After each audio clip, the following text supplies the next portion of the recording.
নমস্কার বন্ধুরা, আমি সুতোপার কথাতে আজকে দেখো নিয়ে এসেছি সয়াবিনের একটা রেসিপি আর তার সঙ্গে একটা অদ্ভুত পরোটা। সয়াবিনগুলোকে এরকম করে ভিজিয়ে চিপে তাই দিয়ে কোপ্তা বানিয়েছি, যেটার মধ্যে তেল মশলা একদমই কম। কোপ্তার যে বানিয়েছি যে কোপ্তাগুলো, সেগুলোতে একদম কম তেলে, মানে তেল নেই বলা যায়। দেখে যতটা স্পাইসি মনে হচ্ছে এতটা স্পাইসিও না, মানে একটুও স্পাইসি না। এরকম করে কোপ্তা বানিয়েছি। আর এর সঙ্গে অদ্ভুত পরোটা বললাম, সেটা তো অদ্ভুতই। তোমাদের যদি এই রেসিপি দুটো জানতে ইচ্ছা করে, প্লিজ চ্যানেলটাকে সাবস্ক্রাইব করে ভিডিওটাকে লাইক দিয়ে ইউটিউবে বড় ভিডিও ছাড়া আছে, গিয়ে দেখে নিতে পারো।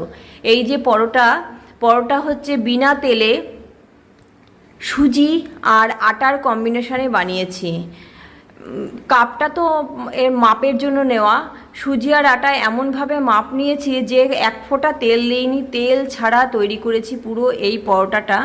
আর এই পরোটা আর এই যে সয়াবিনের যে কোপ্তাগুলো বানিয়ে যে কারি বানিয়েছি, এই দুটোর কম্বিনেশান এত টেস্ট, বলার মতন না, অদ্ভুত টেস্ট। আর এই গরমের দিনে এই দুটো খাবার একদম পারফেক্ট, একদম হালকা হবে। কোনো তেল মশলা না থাকলে যা হয়, গরমের মধ্যে তেল মশলা কম দিয়ে খেলেই তো ভালো, তাই না? শরীরের জন্য অবশ্যই চ্যানেলটাকে সাবস্ক্রাইব করে ভিডিওটাকে লাইক দিয়ে আমার সঙ্গে থাকতে কিন্তু ভুলো না। এই দেখো কোপ্তা কারিটা কেমন হয়েছে দেখতে। আর ওই যে অদ্ভুত পরোটা বললাম, সেটা ওই যে ওটা পুরো আটা দিয়ে তৈরি। একদম রেডি হয়ে গেছে আমার সয়াবিনের কোপ্তা কারি আর এই অদ্ভুত পরোটা।